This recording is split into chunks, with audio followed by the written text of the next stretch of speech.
So it began as sort of a basic construction, but then it became so central to the whole thing that it became called the basic construction. So if I say basic construction, that's what I mean. So let me remind you once again what's going on. We have this 2-1 factor M, and on it we have a whole lot of algebras acting. We have itself acting on the left by left multiplication. We have itself acting on the right by right multiplication. Therefore, n acts by restriction on the left and on the right by right multiplication. And we did this algebra M1, which by definition is what's called the commutant of this action here. I've written it out explicitly there so that you can't tell me I'm using any notation that fooled you or that was not brought out in the open. So it's a set of all linear maps from M to M such that they're right n module maps, if you will, in algebraic terms, which means that x of mn equals x of mn. We can say it commutes with the right action of n. It's the commutant of the right action of n. Okay? So I've said it now many, many times. You're supposed to have absorbed it at this stage. All right, now the other thing that was very important yesterday that we introduced to define our index was some canonical thing that we got from probability theory, which was this conditional expectation. So in here, we have E sub n in M1. All right? So we know that there's this conditional expectation which acts sort of as a projection. This goes from n onto n. All right? But since n is an m, we can also think of it as a map from m to itself. And as such, it's certainly a right n module map. In fact, it's a bimodule map. Let me write that up. En of n1 m.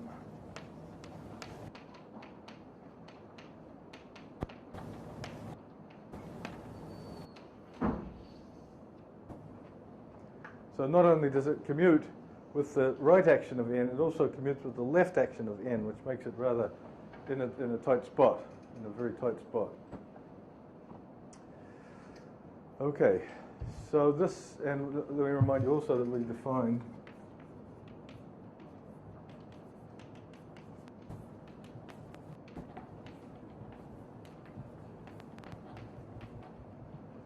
certainly, if I said this, if this is a 2-1 factor and this is a finite index, this is a 2-1 factor, and we can normalize the trace, of course, so the trace is equal to 1, and therefore we have this canonical number, which is in the reals. And I stated the theorem yesterday about what possible numbers this index can take for 2-1 factors. And today I want to take up the question of the construction. So basically, the theorem was in two parts. The first was the restrictions, which said that if it was less than 4, it had to be one of these discrete set of numbers, 4 cosine squared pi over n. And and that was the first part. And the second part said, perhaps most interesting of all of these 4 cosine squared pi over n numbers, which seem to be quite bizarre, all realized.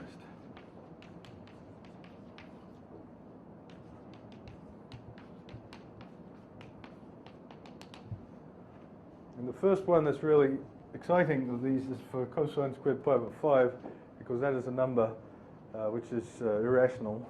It's the same thing, well, I'll remind you.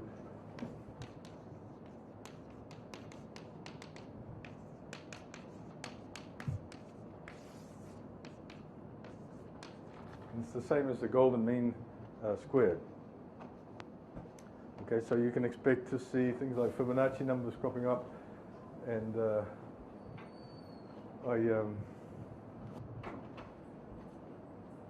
it's funny, ultimately we're all somewhat egoistic in this game, and for me the discovery, I'm going to tell you how to construct this subfactor, and its discovery was for me the greatest thing in my life, really.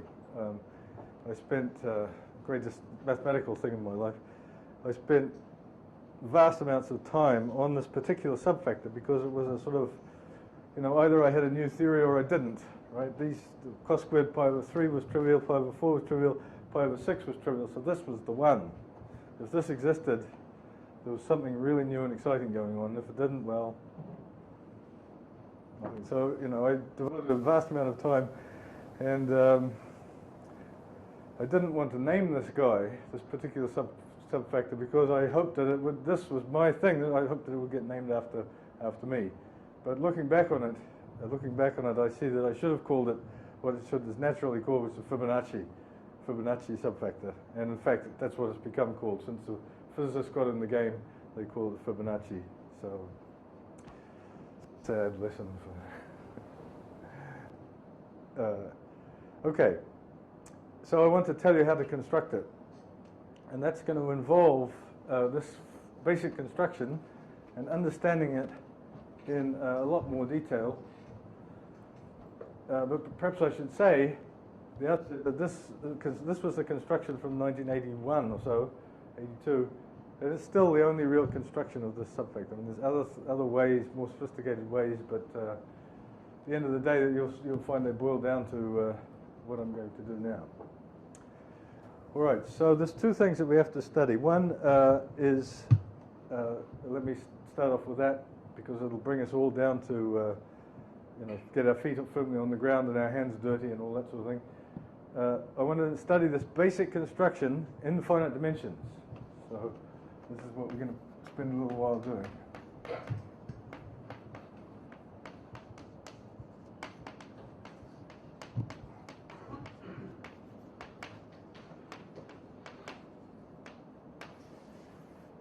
Now, in fact, if you look at this basic construction, you'll say, well, why the hell was he talking about Von-Neumann algebras in the first place? This is something that one could perfectly do with just an algebra and a subalgebra. Well, that's correct. And maybe to get things right, we need a unital algebra. We need an identity. That's absolutely correct. This basic construction could be done with nothing more than an algebra and a subalgebra. Okay, now what you wouldn't have, of course, is this conditional expectation in the way. Oh, I forgot to say something. I forgot to say something rather important. Let me step back. And that is that you can you have M, okay, acting on the left, and you have En acting on M by projecting down onto N. So you have these two kinds of operators on M. You have left multiplication by M, and you have this projection. They look rather different, they smell rather different, but what you can do is you can throw them into a pot and stir the pot around and see what you get. In other words, you can look at the algebra generated by M and En.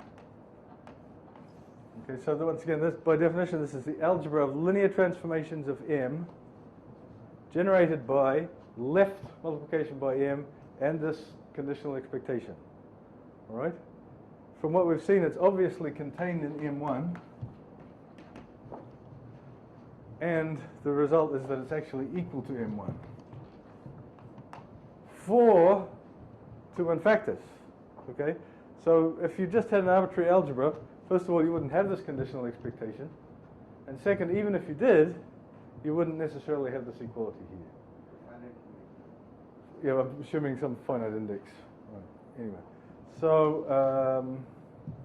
you know, the lesson of that is that, yes, you can do all these constructions for arbitrary, much more general setting, but in this 2 unfactor setting, everything happens in the best of possible ways.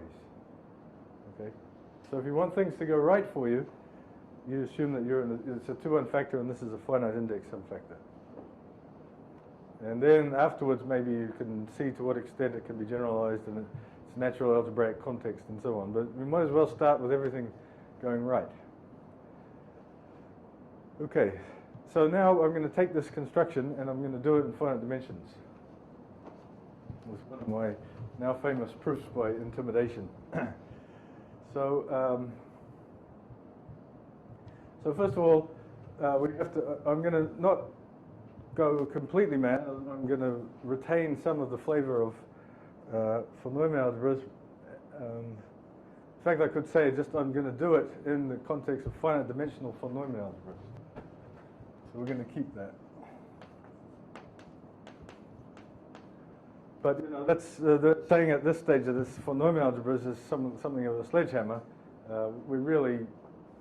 It's easy to generalize the context. And so the word I'm trying to avoid saying a semi-simple. I'm going to do it in the context of semi-simple algebras over the complex numbers. Okay, and if you know anything about algebra, you realize that that's almost a joke for people doing algebra. Semi-simple algebra over the complex numbers is nothing but a direct sum of simple algebras over the complex numbers, and that's nothing but a direct sum of matrix algebras. So that's the context that we're in. That's a very happy, pleasant situation to be in. So M is the direct sum from I equals 1 to K, say, of the matrices of size M sub I over C. So it's another way of saying that is it's a fact that's not. It's actually quite easy enough to prove that any finite dimensional von Neumann algebra looks exactly like this. It's just a bunch of matrix algebras, various sizes. Okay. Well, M is a von Neumann algebra, so is N. So we have M as a sum from J equals 1 to L of matrices of size Nj. C. Those are okay. So I hope everyone has to be with me at this stage. To do a bit of a zap, maybe I should give you an exercise before we go on. Let's think.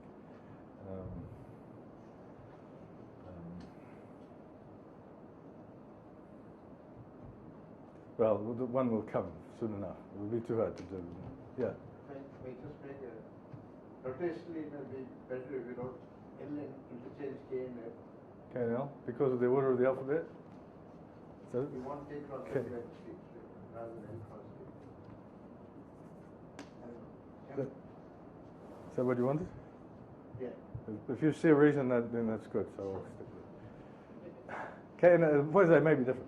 All right, so let's have some examples. First of all, the notation is a little bit heavy. You see, the point is you have all of these symbols that you can basically all be done away with, right? We have this direct sum. All that's really relevant is the sizes of these matrix algebras.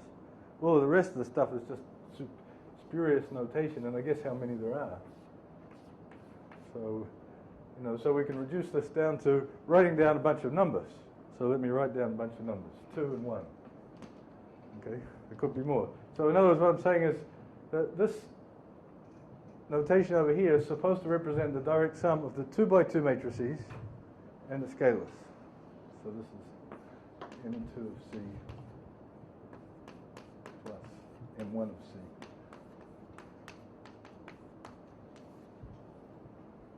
Okay? And here, this is, I'm going to write down 2 more numbers. So I'm doing, what I want to present to you is a very trivial example, but you'll see it get slightly less trivial in a second. So this is M1 of C.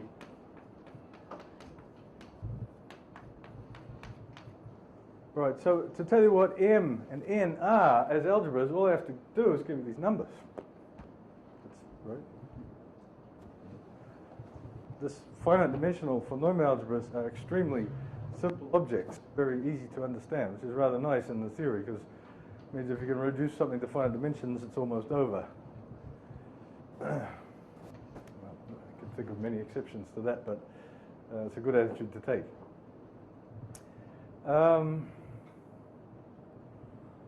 Okay, but now you see we have this thing that we have to focus on.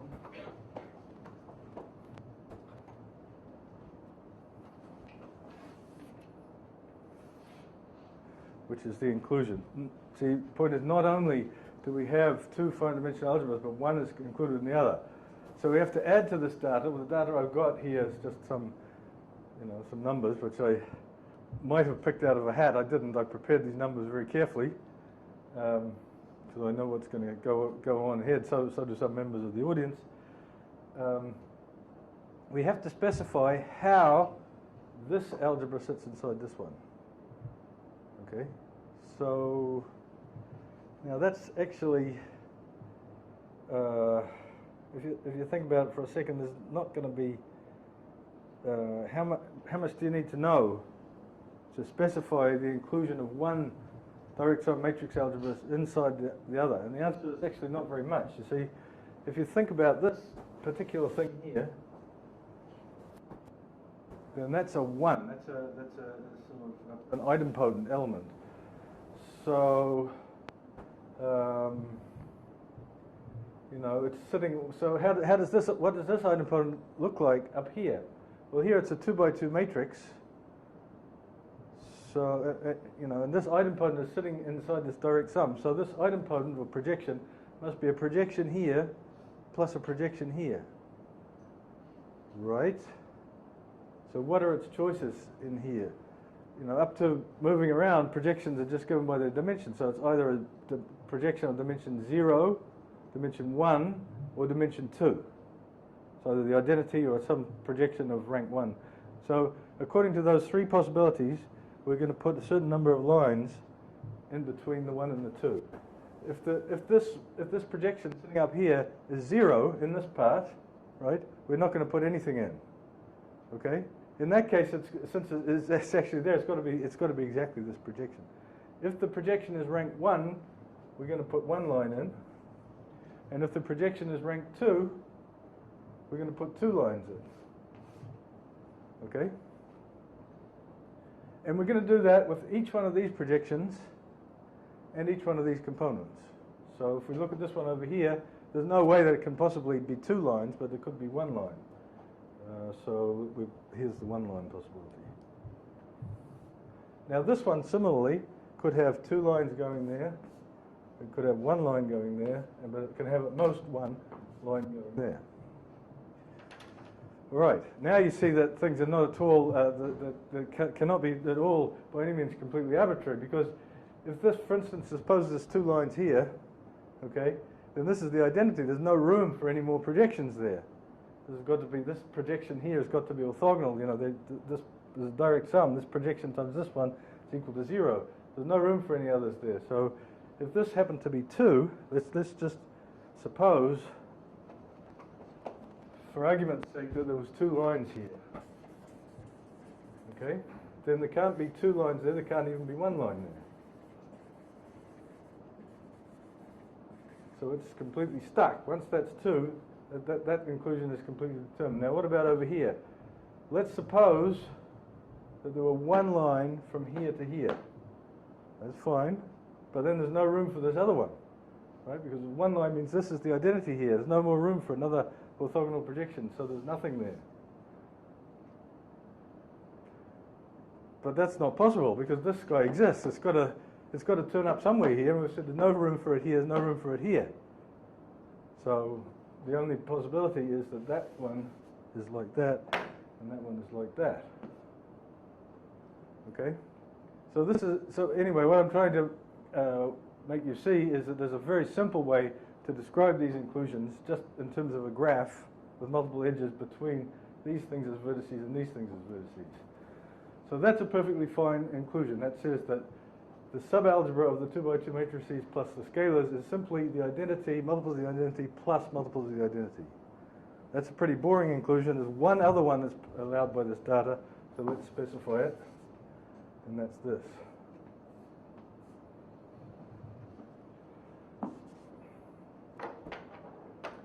Okay, that certainly is perfectly fine. This one shows up here. This one is so if you like in terms of 2 by 2 matrices, it's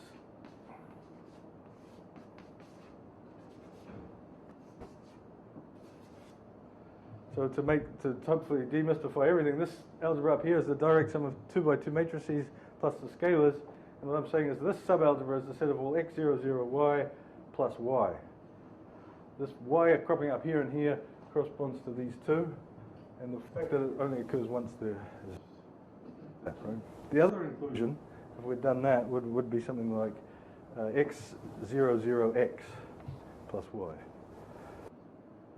Okay. Scalar multiples of the identity. All right. So hopefully, by example, you're now convinced that in order to specify an inclusion of one finite dimensional full nomial algebra and another, you need these numbers and you need a graph. Naturally, a bipartite graph. It splits into 2 halves. There's the n half and the m half. Okay. So, what more do I want to say about it? Oh yes, very important. Now, all of a sudden, you remember that way back at the beginning when I defined a subfactor, I said these polynomial algebras might as well have their identities, and there was a question of, is the identity of n the same as the identity of m? Now that was fairly innocent when they were factors, but now that they're not factors, you could imagine having sort of a bit more freedom about, you know, the identity and so on, this and that. Well, the fact that the identity of n is the same as the identity of m, half a minute's thought convinces you that that's exactly the same thing as saying that this number here is the sum of these numbers up here counted with their multiplicity. So if I wanted to, if now, suppose let's change the game, this will be the last attempt to create intuition on the subject. If I wanted to change that to that, then I could do that, except that I would just have to replace that 2 there by 3. Okay, that's a perfectly fine, these things are called Bratley Diagrams, by the way. Maybe they shouldn't be, because Bratley might be a bit embarrassed. This is a little bit less than what is really a Bratley diagram, but we'll call it a Bratley diagram.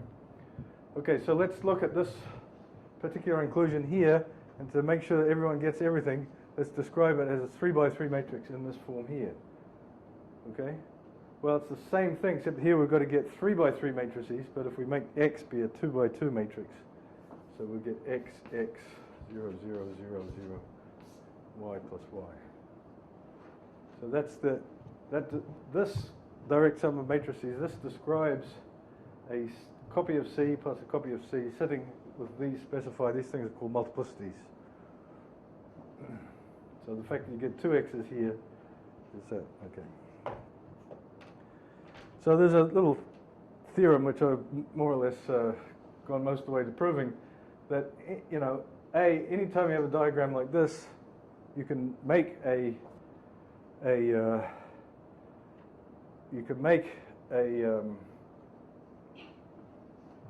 inclusion of these so-called multi-matrix algebras which corresponds to this graph, and B, any 2 of these inclusions are completely, you know, if they have the same graph, then it's actually isomorphic inclusions.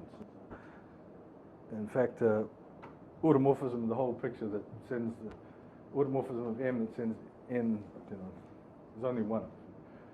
Okay, so now I've given you the whole story. Okay. All right, now comes the interesting thing. What about how does this basic construction work? So I wanted, for this, I want to go back to my original thing here. So this is 2.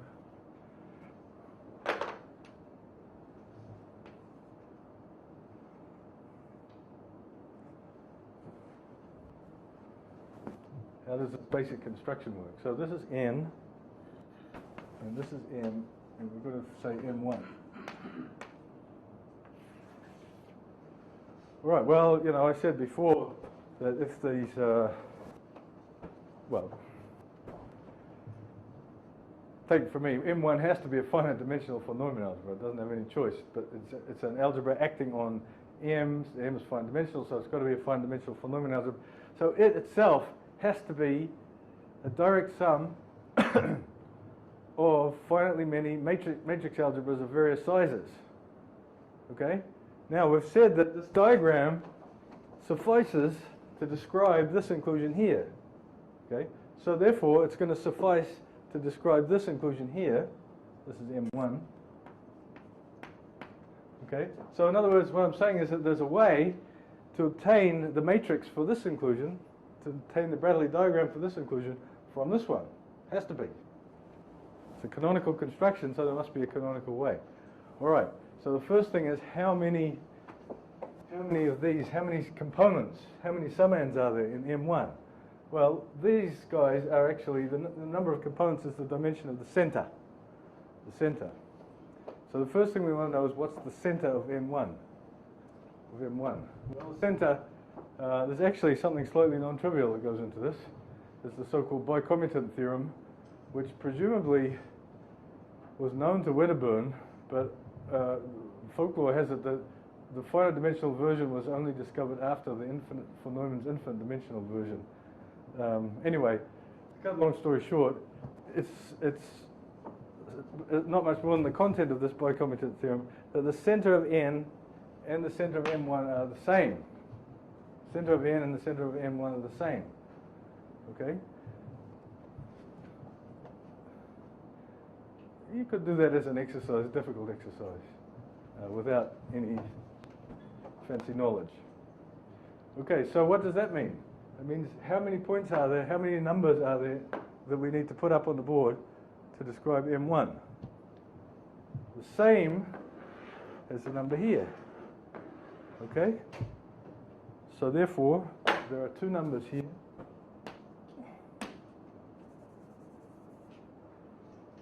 And two numbers here. Actually, let me do another example because the intimidation aspect is going to be more clear if I have a slightly more complicated example.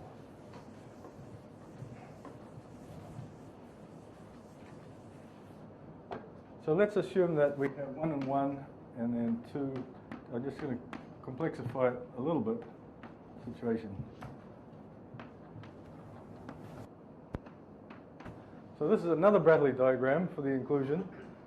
Exercise, please do it in your heads. Write down the actual matrices that specify this inclusion. Okay? Well, let's do the exercise. It's the set of all x plus x, 0, 0, y plus y.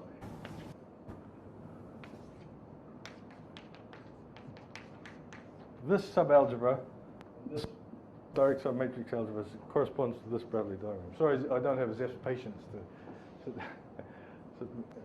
all right, now it comes the intimidation part. This is n, this is m. So what's M1? Well, I said it has as many numbers up there as there are numbers for n. Okay, so it's got to be a number here and a number there. Okay, and there's a canonical way, we know a priori, there's a canonical way to attach these numbers here to these ones here, which is completely determined by the way these ones here are attached to these ones here. Okay? You know, what choice can there possibly be? There isn't any. It's just, you know, this is intimidation at work. It has to be this. Right? And you can go ahead and prove that. It's not terribly difficult, but you know, the proof doesn't help you much. It just has to be that way. It can't be any other way. Which means that we can fill in these numbers by this rule about this addition rule, and we get that. So we've got incredible information from this thing. We know that when we do this basic construction with this particular Bratley diagram to start with, we get the direct sum of a 3 by 3 and a 3 by 3 matrix algebra, and that's what it looks like. Right, so now we can all do the exercise to do this simpler example. The intimidation will be slightly less convincing there because it's the sort of same number of objects here. So here it is.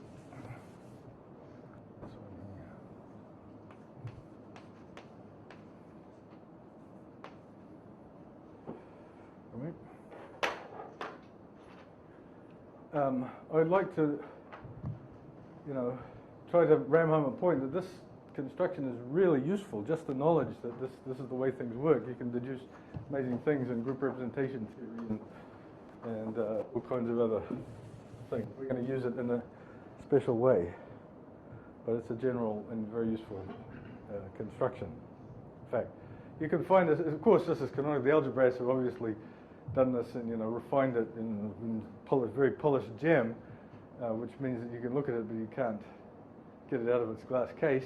If you go to Bourbaki, okay, you'll find this in the exercises somewhere there. There is a beautiful general statement of this theorem, which, you know, it is precisely, it's this polished gem in a glass case, but if you want to actually do something with it, you've got to somehow get it out of its glass case, and it's very well protected in there. So what I've done is an extremely hands-on version of this thing that you will find at the you know, quite explicitly in Bourbaki and other places. But you won't see any of these pictures, right, and you won't have this hands-on feel for it. Okay, on the other hand, you'll be able to prove it. With the proof, it will mean nothing to you. All right, so that was part A of what I wanted to do. Remember, back to the goal, we're trying to construct these subfactors, and especially this one here.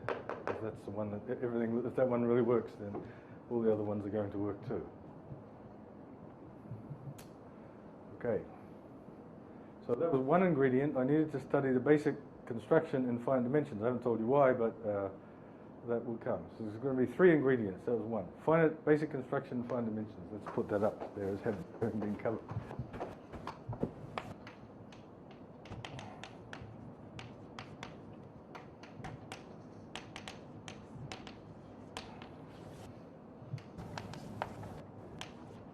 I've done that.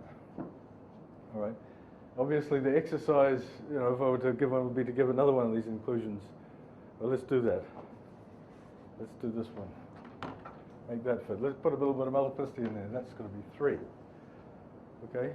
So exercise, what do the purple lines look like?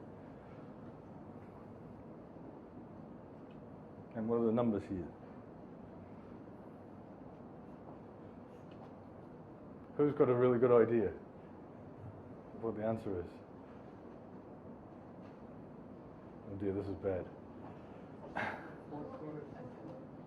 All right. Some people are just modest. Someone said 4? 7 is a better idea. Things get out of hand very quickly because, this inclusion is now, it's the transpose matrix. If you think of this as being a matrix, this is the transpose matrix. So instead of this 1 here, there's got to be 2. Okay, so this, instead of being just 3, becomes 2 lots of 3, and 2 times 3 plus 1 is 7. Okay, all right, everyone's done the exercise. Sorry? Sorry. Which became 4. Right?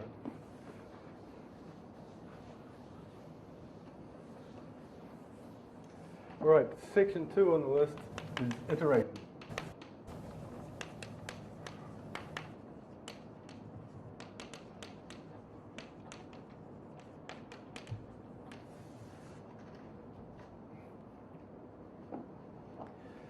Right. So this basic construction is something that we like. It's given us the index, and it's given us a very pretty combinatorial thing in finite dimensions. So, better leave out the limerick.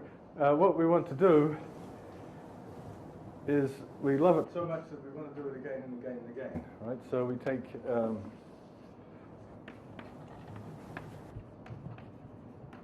Pays now to write it horizontally so that we don't run out of room. See, if we go back to the 2-1 factor case, this is a 2-1 factor, again, of finite index, in fact, the same index as this one. So there's nothing to stop us considering these two and doing a basic construction again to get M2. And then M3, with respect to these two, and then M4. Okay, and this is a sort of key to the whole structure. That was easy, wasn't it? We've now iterated the basic construction. Of course, there's a lot more to say. Perhaps the first thing to say is it seems a bit stupid thing to do, right? We had these, if this was a 2-1 factor and this was a subfactor, I hope I've given you the impression that these 2-1 factors are somewhat, they're infinite dimensional, they're perhaps not very easy to handle at the start, and they're still quite difficult objects. And I've replaced, instead of just having 2 of them like this, I've replaced it by infinitely many of these horrible beasts. So maybe that doesn't seem such a good plan. However, if we do it in finite dimensions, we get a pretty structure that we immediately have. We can iterate the procedure in finite dimensions.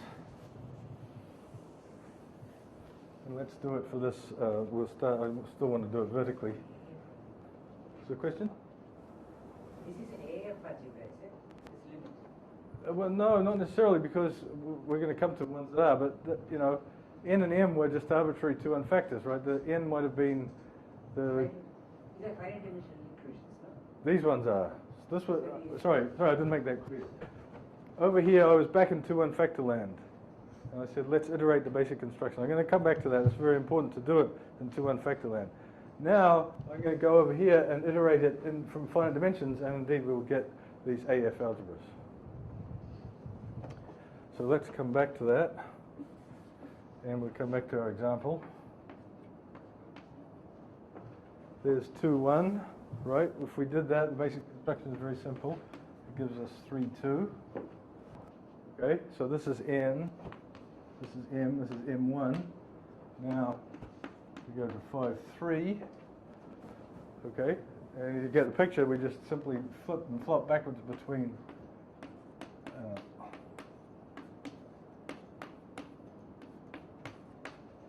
and so on.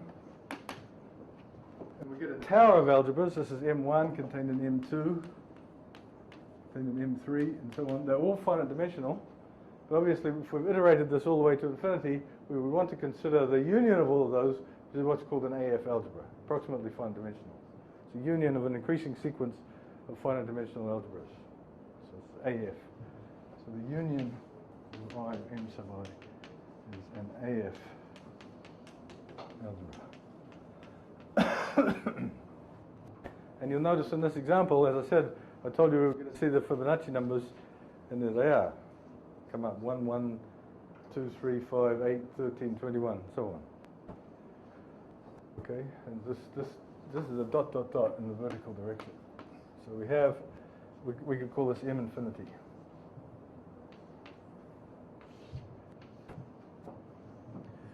Right, now I'm going to do something that we're not really prepared for, but I'm going to do it anyway and just skip over it.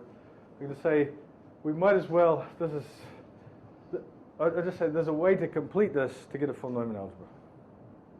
Okay, so there's an M infinity, not only is there an M infinity, but there's an M infinity bar, which is canonical completion.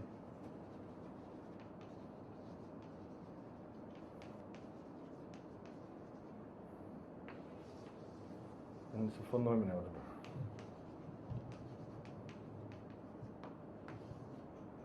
The way to do it is to first of all make M into a Hilbert space, M infinity into a Hilbert space by what's called a GNS construction, and then M infinity bar is obtained by this so-called GNS construction, which in this case was extremely well understood explicitly by von Neumann, Murray and von Neumann in their papers.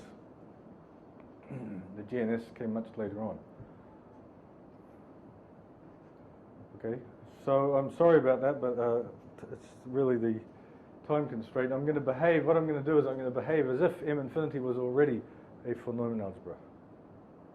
There's something that's not quite right. To make it a von Neumann algebra, you have to do a little bit of completing, but it's fairly innocent completing. And in fact, if you investigate the center of this M infinity, it's really the same as investigating the center of the von Neumann algebra, or this one, and you see immediately that the center is actually trivial of the whole thing. This, the center at each stage is this two-dimensional thing, but when you put it up a level, then it gets all screwed up. Okay, so if you had something in the center, you would have to see it here, and it'd be in the center, but the center of this one is not in the center of this one. Okay, an element here so when you get it, then it's a 2-1 factor. So the outcome is M infinity is a 2-1 factor.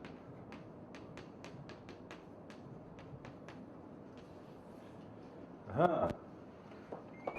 Now we can check this off. We can iterate the basic construction. I did it first in 2-1 factor land where it was canonical, and I did it here in finite dimensional land where it's also canonical. But the point is that when I did it over here, I started off with finite dimensional stuff and I got out 2-1 factors. We're trying to construct a subfactor. Now at least we've got the construction of a 2-1 factor.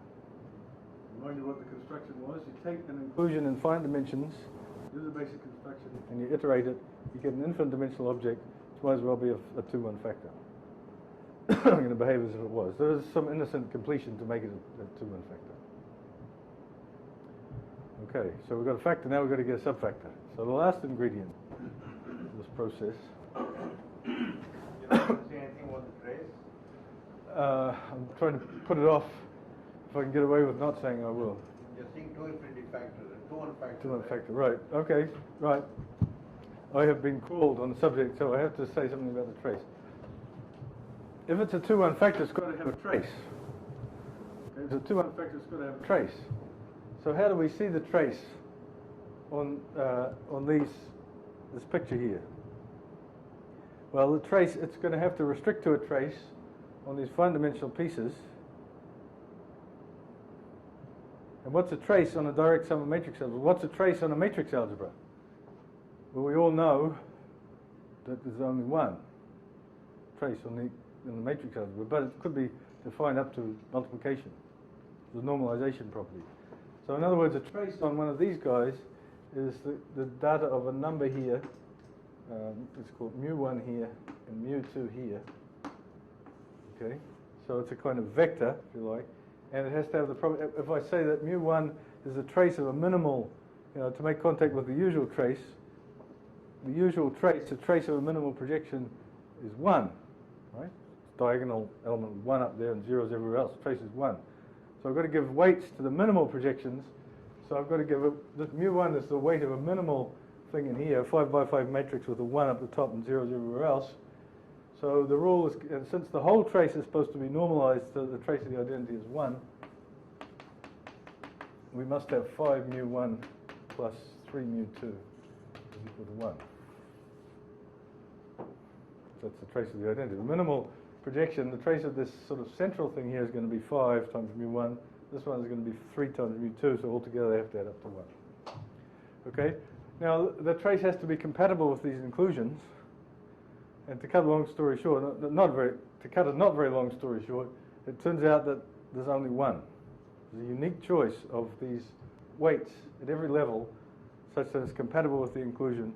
There's a unique trace on the whole thing, which is another way of proving that it's you get a 2-1 factor. Unique.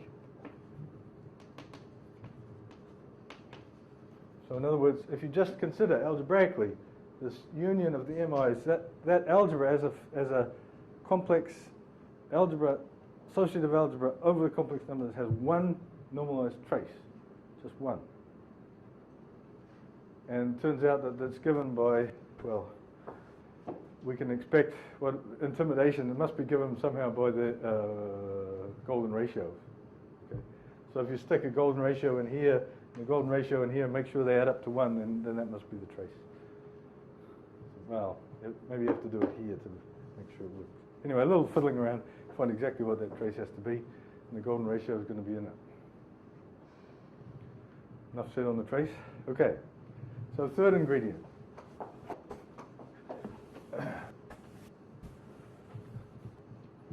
Third ingredient. Yes? This has something to do with taking a state on the normalized and expanding in external states at each level. Well, the states in this case are traces.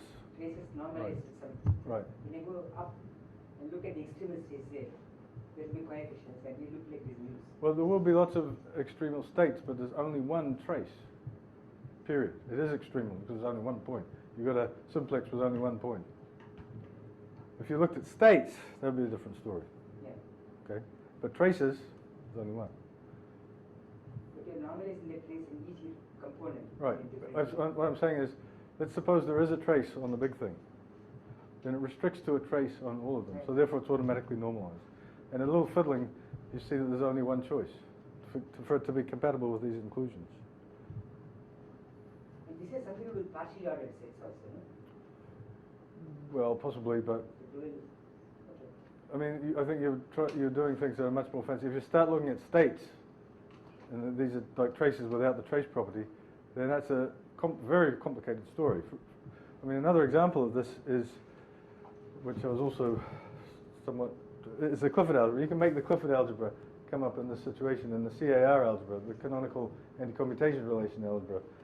And there, once again, there's only one trace. There's only one, what's it called, quasi-free state that's actually a trace. There's only one.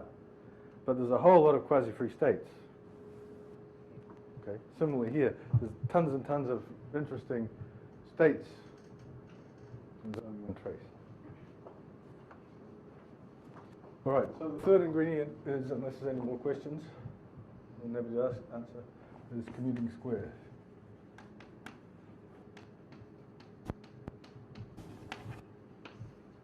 So, there's actually a lot of ingredients going into our construction, and that's sort of the way it is. It wasn't an obvious thing to construct these subfactors.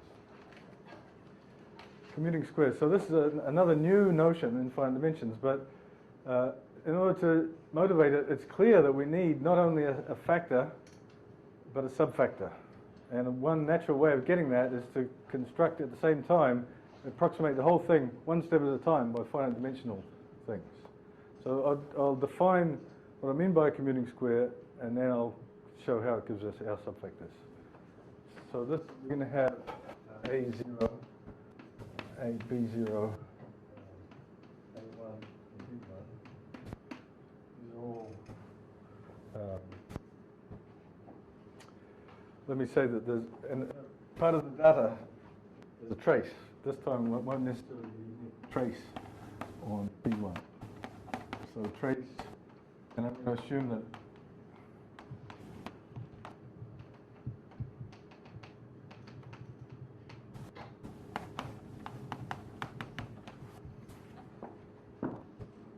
so part of the data of this commuting square will be the choice of a trace on B1. We'll see that there will be a canonical, more or less canonical choice will come out later on. So, given a trace on B1, I'm going to have 4 algebras with this configuration. A0 is contained in B0, is contained in A1, and contained in B1. Don't worry, I'm going to give you lots of examples. So just accept the abstract situation for a second. We have 4 algebras, they're all polynomial algebras, all contain the identity, and they're included in that pattern. Okay? Then the question is the commuting square, and this was a notion actually discovered by Popper in a slightly different context. And he called it something called orthogonal pairs, and that's a good name too. The point is that as always with a good definition, there's 100 different ways to define it, and I'm going to choose the one that I like the most, and which is we forget algebras, forget that they're algebras at all, and we just assume that we just observe that they become finite dimensional Hilbert spaces. Hilbert spaces, because when you have a trace, you can define an inner product x, y equals the trace of y star x.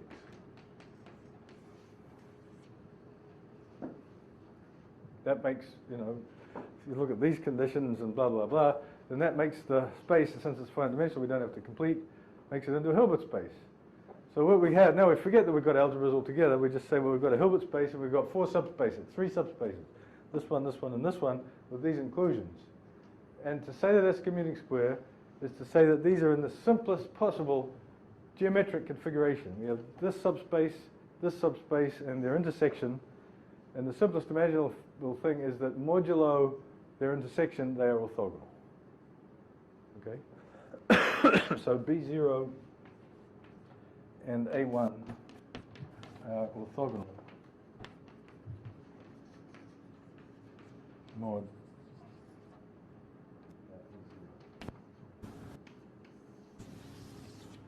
Okay, so just imagine you're in this high-dimensional Hilbert space. You have 2 subspaces and their intersection, and modulo their intersection, they are orthogonal. In other words, if you take a vector in here that's orthogonal to this, and a vector in here that's orthogonal to this, these 2 are orthogonal. Okay? That's what a commuting square is. Now, there's actually another condition, which Sundar would force me to bring out, which I'm going to also try to avoid, because it's going to be automatically true in these examples. It's sort of a non-degeneracy condition. So let me give you examples of commuting squares.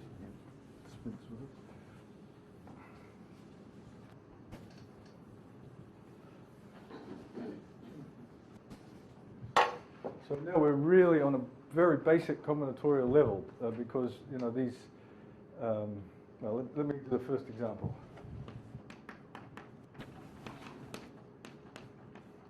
And that's going to make contact with a, possibly slightly unexpected area of mathematics called Hilbert matrices.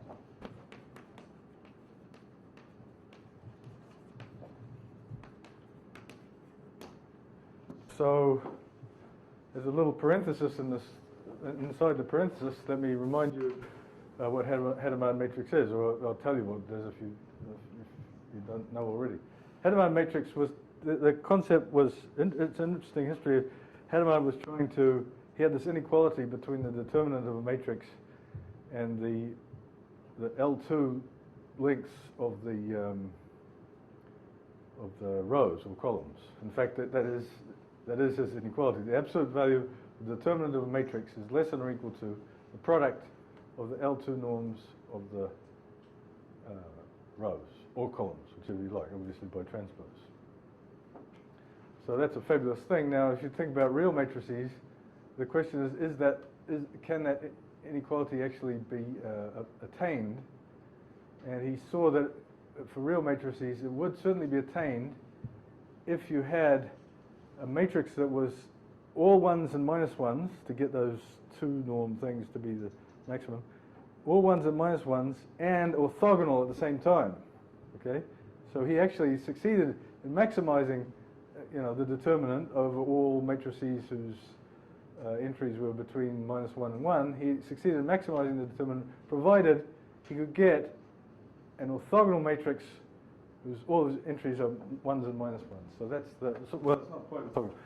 An orthogonal matrix is a normalization, right? But a matrix with all ones and minus ones, whose rows and columns are orthogonal, all of whose rows are, okay. So definition. Well, let me give you an example. That's a 2 by 2 matrix. The rows and columns are orthogonal. Okay? So I don't need to write down the definition. It's a matrix with ones and minus ones, all of whose rows, alternatively all of whose columns are orthogonal. Okay, the first result that you prove in Hadamard matrix, and that's a good exercise, not very hard, proposition. If H is an n by n Hadamard matrix, then n is a multiple of 4.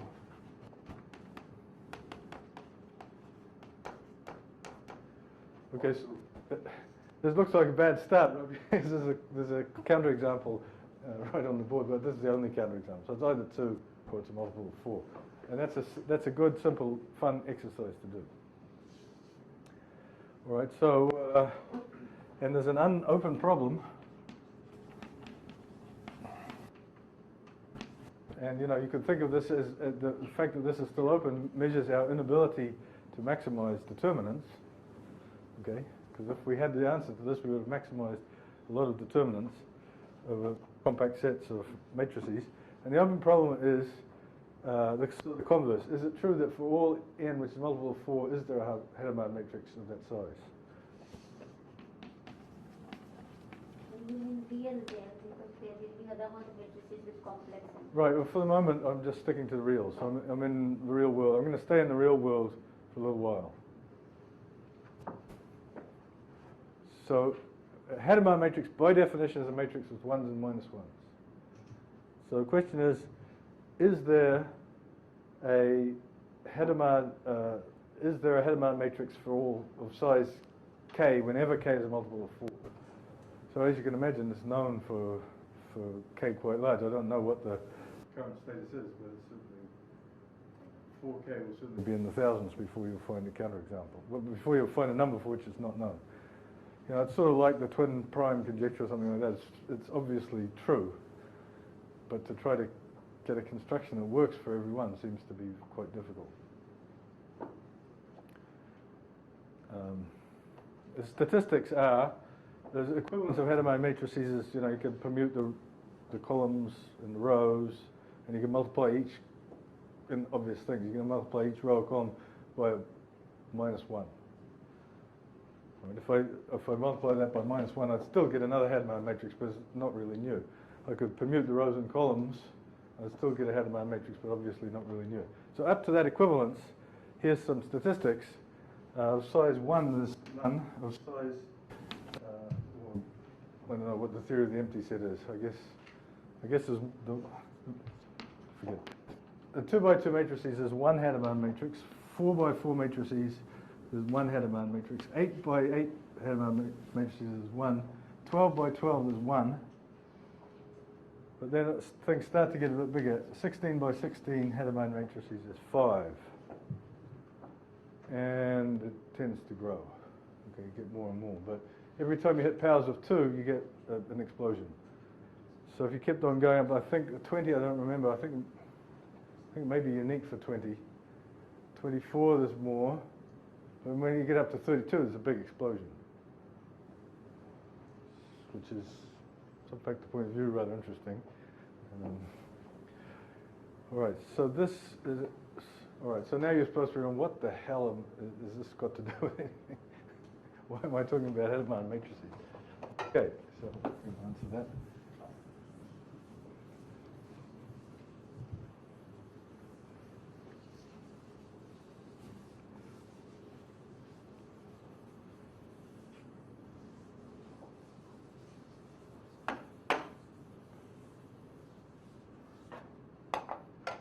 So what I claim is that, oh, how am I doing for time? I've been going, therefore, for an hour, is that right? Another half I wanted. Okay. Well, I'm still having fun, so. Okay. So, what I claim is every Hadamard matrix actually gives us a commuting square. And here it is. So, and it's in this sort of nice symmetric way. So here's a situation that we could have. Let me work over R because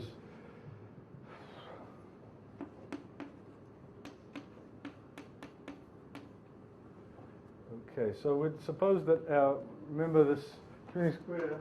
We have a little one, we have a great big one, and two intermediate-sized ones in between. So I'm going to say, well, let's look at a situation where the small one is the reals. Complexes is fine also, except we have to have these things called complex Hadamard matrices, where what they are is they're sort of unitaries up to a scale, but for which all of the absolute values of all the entries are the same. Okay. And then there's more, there's no trouble exhibiting them and so on. But it's more fun at this stage to be in the real world for a little while. All right, so I want to get a subalgebra. I want to put something here for B0. So what's a subalgebra of the n by n matrices that everyone knows? We'll think of immediately. Bigger than scalars. Diagonal, right. So let's call that diagonal.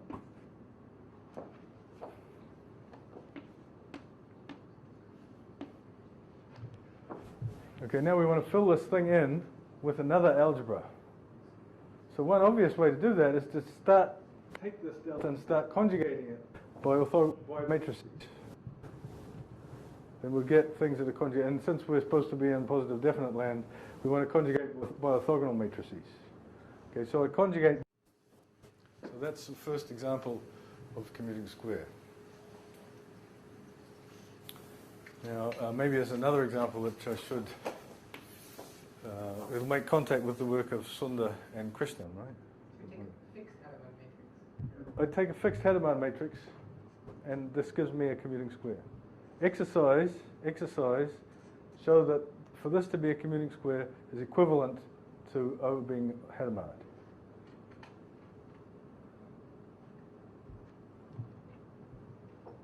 So in particular, there's only such commuting squares when n is a multiple of 4. So it's very similar to Hadamard's maximizing determinant problem. In fact, probably you could make it identical very easily. Hadamard's theorem is not very deep, by the way. It's just, with multilinear algebra, I suppose you prove it instantly.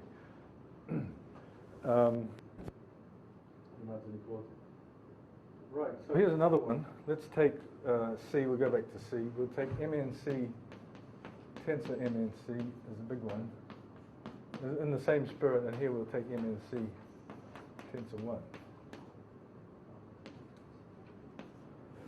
So what could you put in here? Well, you could put in 1 tensor MNC.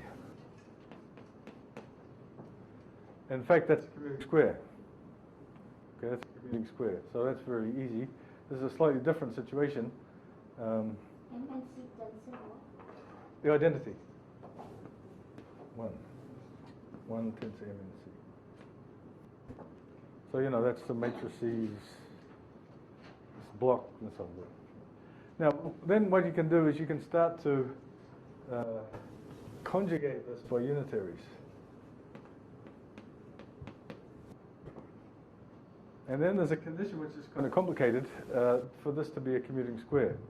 And we'll sort of come back to this condition later on. But you know, you can imagine doing an exercise, difficult exercise, well, not straightforward, but it takes a little while, to write down the condition on this unitary matrix for this to be a commuting square. And there was one example, which is these so-called Latin squares. And there was a generalization of that by Sundar and Krishnan. I believe I got the right co-author.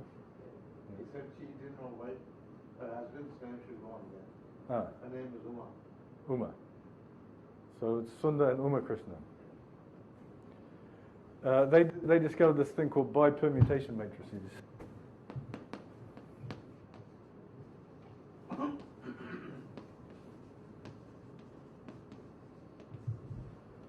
Which are a special case of this with a very strong combinatorial flavor. So Sundar and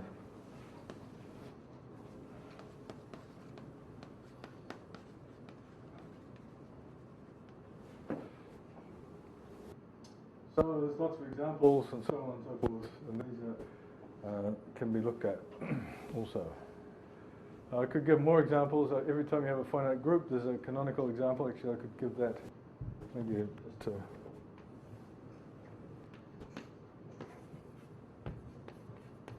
if you have a group, then you can put so this is the matrices of the size, the order of the group. You can put the group algebra there, and here you can put functions on the group here. That's a commuting square. And if you have Hopf algebra, you do a similar thing. So there's lots of examples around of commuting squares. My favorite by far is this Hadamard example. It's a very, very intriguing example of these commuting squares. Right. So any questions about commuting squares? Yeah. The square isn't necessarily the proportion to have one.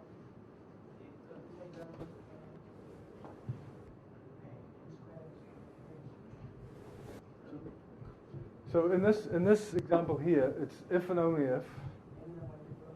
Well, and O is a Hadamard matrix. This is a commuting square if and only if O is a Hadamard matrix, or renormalized. Okay. Over here, there's no such simple answer. There's there's a continuous one-parameter family of unitaries that make this into a commuting square. But there's these very special ones, which are sort of like Hadamard matrices, discovered by Sundar and Krishnan, for which it's true. Any more questions? The last example. Yes. You sort of take that commuting square and you take the class function version of it. Then your CFG will become a median commutative. Yeah. Does it show up as a construction with the Hadamard matrix? No, there is a common intersection, and that is the so-called standard Hadamard matrix. And that's when over here, when n is 2 to the something. You can take, in that case, you can take the tensor product of this Hadamard matrix a bunch of times and get a Hadamard matrix. And it corresponds to the situation over here where G is a finite abelian group of order, the Z2 plus Z2 plus Z2. That Hadamard matrix and that commuting square are the same in that case. Tensor product of Hadamard matrices is obviously a Hadamard matrix. And if you take this one here, and take its tensor product a bunch of times, the commuting square you get is the same as if you took C of Z mod 2 to the what did I say? K. Because then as you're saying, by duality in groups, this is the same as C of Z mod 2. You start making around with non-abelian groups, you'll get out of the commuting squares a little bit. Okay, any more questions?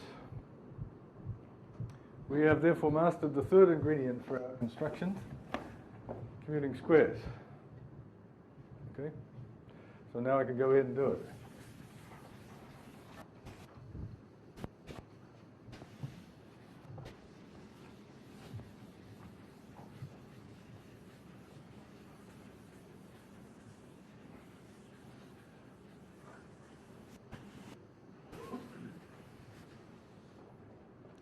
All right, so we're going to combine all three of these to get the promised subfactors. So I'm going to take A0, contained in A1, contained in B0, contained in B1, and I'm going to assume that that's a commuting square. All right, so I've taken ingredient 3, I've got a commuting square, any commuting square. Now I'm going to apply the basic construction in finite dimensions to B1. I've said that there was a trace on here. This allows us to construct what we would obviously call B2, which is simply this canonical construction that I've tried to emphasize so much. We start with B0 and B1, we get B2 by any of the procedures, by taking the algebra generated by the conditional expectation. There's a trace here, so there is a conditional expectation. It's from the probability theory. That's what you need is the measure. And the question is, when you do that basic construction to B2, what happens to A1 in there? Well, it's in there, but you remember that there was this condition, there was EB0. That one way to view this basic construction was we took B1 and we threw in this extra orthogonal projection from B1 to B0. Okay? But what was my definition of a commuting square? It was this orthogonality for the subspaces. So when we're taking orthogonal projection, so what this means is if we take the orthogonal projection from here onto here and restrict it to here, we're just going to be chopping off the orthogonal part, so we're going to land in here. Which might not happen if it wasn't in fact, that's another one of these equivalent things for commuting square. When we take the conditional expectation from B1 to B0, restrict it to A1, we land up in A0. Aha! So that means that somehow this commuting square condition is very compatible with the basic construction. So we can look at A1. We can look here at an algebra which is A1 and B0. We can certainly do that, and we can call that A2. We can define that to be A2. And because of this compatibility, this is also, this is EB0 might as well be EA0 as far as A1's concerned. I said that EB0 sends this into this, so as far as A1's concerned, this might as well be the conditional expectation here. So therefore, this thing here is also an abstract, it's isomorphic to a basic construction. Fantastic. So we can now, let's do, I need one more. Well, I suppose I can do the Hedemar matrix. Let's follow this in the Hedemar matrix picture. So we've got C, let's do complex Hedemar matrices. We've got delta, we've got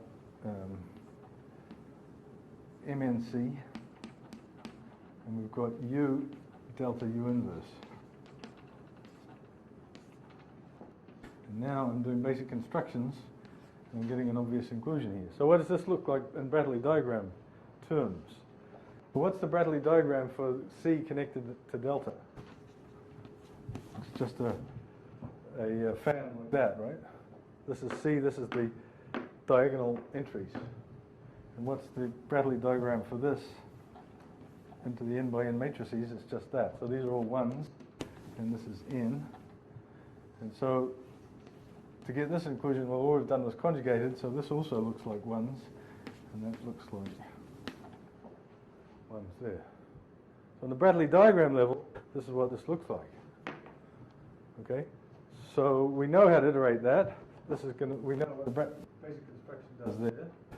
That takes this fan and sends it out again, and on this one, it collapses this fan to this one. So here we get the n by n matrices, and here we get n copies of the n by n matrices, which is the same thing as the tensor product of the matrices with the diagonal. And that's the way it goes. And so there's only one obvious way to include that there. And you know, once we've done that first one, the iteration just goes on, and we can determine exactly what happens to everything in the picture as we do this tower. Okay. But now we return to the abstract situation. We keep going. And we get a B infinity, and we get an A infinity. And they're contained in each other. We complete it up using this GNS construction. Everything's a 2-1 factor, so we have our subfactor. You should say something about why the second one is also a commuting square. Right, that's true. I should. That's very important. In order for this iteration to go ahead, I guess it's not clear how important this commuting square property is in this whole game. I'll come back to that a little bit. But it's very important that all of these squares that we get every time are commuting squares. So the result is that if this is a commuting square, so is this one, and so on. And I may be hiding this extra condition under the rug there, although perhaps not. Anyway, in all of the examples I've given, it's true immediately that these are commuting squares. And the real point of this commuting square is to control what happens at infinity here. And there is a lot of control coming from the fact that these are commuting squares. In particular, one can immediately calculate the index of this subfactor by approximation. You just have this, you know, in order to calculate this index, you have to control the conditional expectation from here to here. Well, by this commuting square condition, the conditional expectation from here to here is nothing but, you know, it restricts. So you can do basic constructions in this direction and get sort of C0, C1, and so on. These are all basic constructions. They tend to the basic construction up here, which I guess, no, I could call it B infinity 1, I suppose. Anyway, the point is that this basic construction here is approximated by these ones, so you can read off everything, including the index. The trace is only one trace hanging around, so you can read off the index, and the result is that the index is equal to the norm squared of this matrix. So this is a relatively easy result. The norm squared of the matrix. What matrix? Well, let's go back and we'll say this matrix here.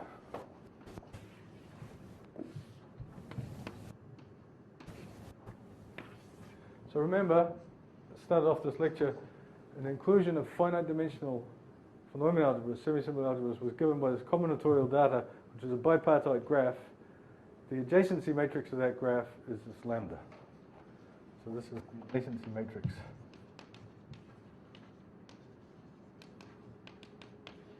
Of the inclusion. Okay, so now, fantastic. We have really accomplished something. Every time that we can construct a commuting square with this lambda as its inclusion matrix, we have a subfactor whose index is the norm squared of lambda. So that's worth writing up. Large conclusion.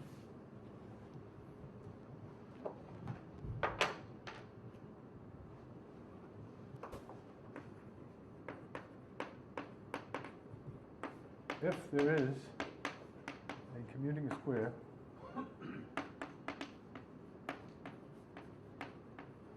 A0 contained in B0 with lambda describing A0 contained in B0, there exists a subfactor of index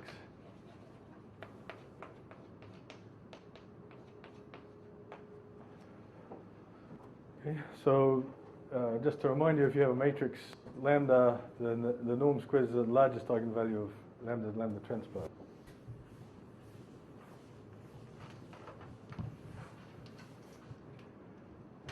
So all I have to do to get my 4 cosine squared pi over n's is I have to give to you a commuting square with the appropriate matrix. So let's go right to the heart of the matter. 4 cosine squared pi over 5. You can all guess, I hope. I'm going to now start with 1, 1, 2, 1.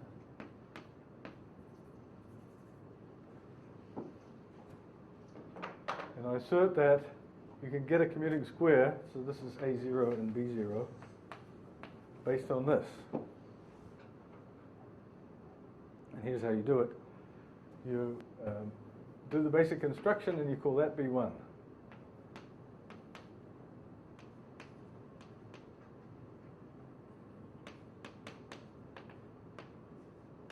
Here we have 2 fine dimensional algebras. I do the basic construction and I call that B1. And now I borrow from the game I was playing with Hadamard matrices. I want to get my A1. And what did we do with Hadamard matrices? We conjugated the diagonal by some orthogonal matrix to get another diagonal. So we think of this one here, B0, as being a kind of diagonal. We conjugate it by a unitary to get A1, U, B0, U inverse. Well, there's absolutely no reason, God's earth, why any unitary is going to give you a commuting square there. Remember, this being a commuting square was a very special condition. It actually implied that it was a Hadamard matrix. So we've got to go out and try to find a unitary such that when you conjugate it from there, you get a commuting square. Well, God gives us one because we have a projection. We have this God-given projection. So given a projection, we can try a projection as something with 1s down here and 0s down here. We can try to hunt for a unitary by taking sort of maybe all these 1s and then just multiplying by omega, where omega is a unit in a complex absolute value 1. Okay? Well, it turns out one piece of absolute magic is that there's a unique choice of omega that makes this into a commuting square, such that EA0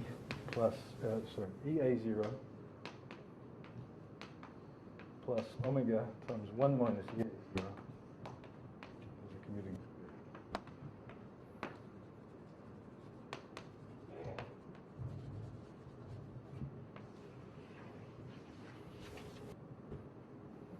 This is true. It's true. It's not always true when you do this. It's true provided these matrices are nice and small.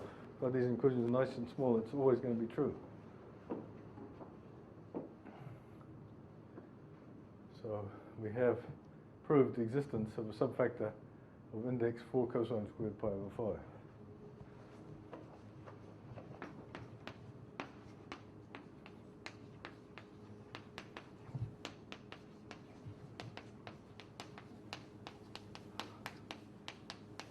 Why 4 cosine squared pi over 5? Well, I've got to figure out what the norm is of this matrix, so let's do that. This is the last calculation, and probably it's, if I'm not already over time, it's getting close. Oh no, I've got a little bit of time. So let's do the calculation of the norm squared of this matrix somewhere. If we would have got a particularly boring value of the index, we would have got exactly n, okay, which is an integer. And if we'd done the Sunda-Krishnan one, we would have got a square even more boring.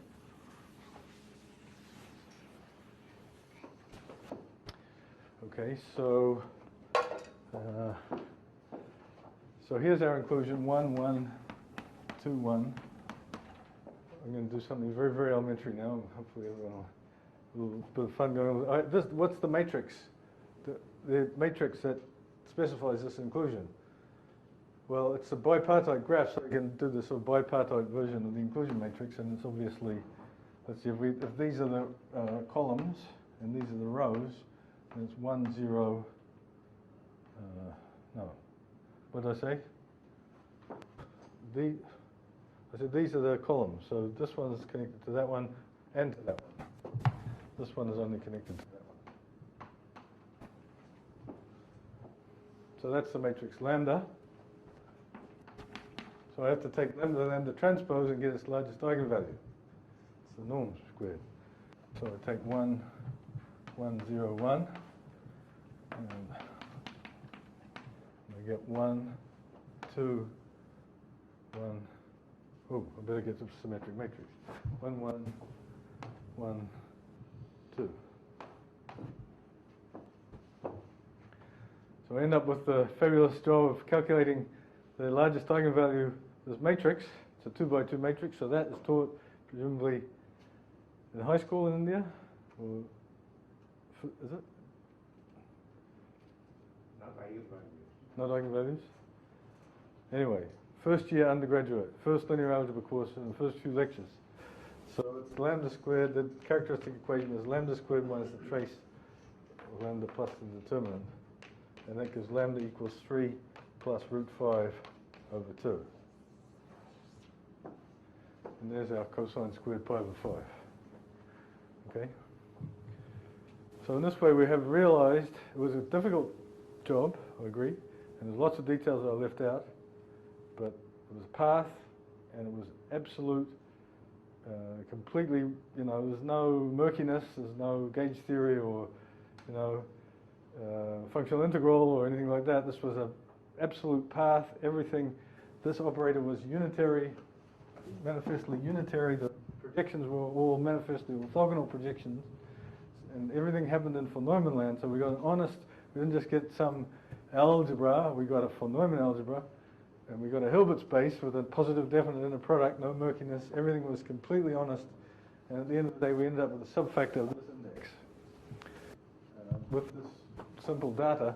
Now it's obvious that, you can do the other exercise. If I wanted to generalize this, I could take a Bratley diagram, look like that. So 1, 1, 1, 1, 2, 2, 2.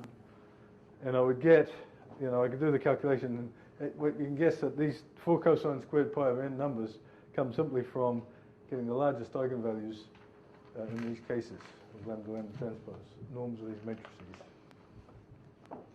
So we've now completed the construction of 4 cosine squared pi over n subfactors. So now I'd like to end with a piece of work of Sundar and how he's got to improve it for me.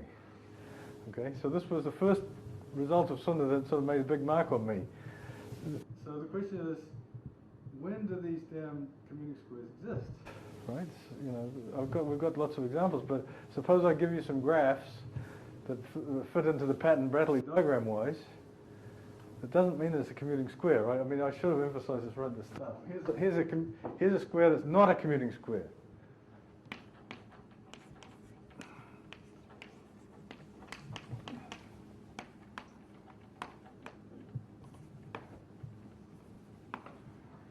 Okay, if I take C and then I take the n by n matrices, I take the diagonal, and I take the diagonal here also, that is really not a commuting square. Totally fails to be a commuting square. Okay? In any definition, it fails. So you really have to do something non-trivial. It's not obvious that there are commuting squares, and in this case, we're forced to look at Hadamard matrices to get commuting squares.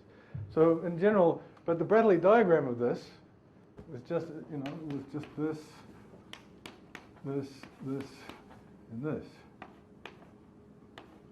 So in terms of the Bratley diagram, this has the same Bratley diagram as the commuting square coming from Hadamard matrix, but it's not a commuting square.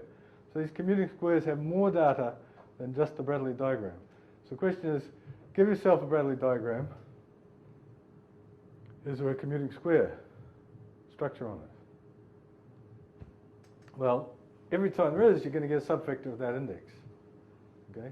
Now, back in the early days, we didn't know much about the index values of subfactors, and in fact, there was this question of what happens when it's index bigger than 4. Okay, and we didn't know how to realize values. But Sundar came up with a construction of a whole lot of commuting squares which exhibited index values that we just didn't know about. Okay, so that was a big shock back in the day. But now, here's the new version of it that I want Sundar to actually prove. And the question is the following. Is there a value of, is there an interval AB? There's a fine point here that Sundar is going to realize immediately what I'm really saying.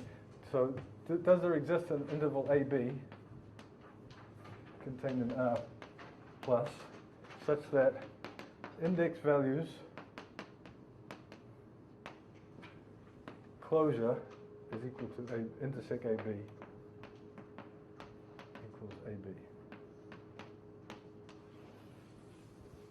In other words, is there an interval for which the index values of subfactors is dense in that interval? Okay. Now, to make this precise for people who know something, I mean irreducible subfactors of the hyperfinite 2-1 factor. And there's a big famous debatable question here. But the point is that in order to solve this thing, all you have to do is produce enough commuting squares. Okay? Sonder's given lots of them for us, and we know now that they tend to exist in abundance, although not always. So I just end by saying, what's the situation with just matrices? Okay? These values that we're going to get are going to be norm squareds of matrices. So is it true that norm squareds of matrices with integer entries are dense?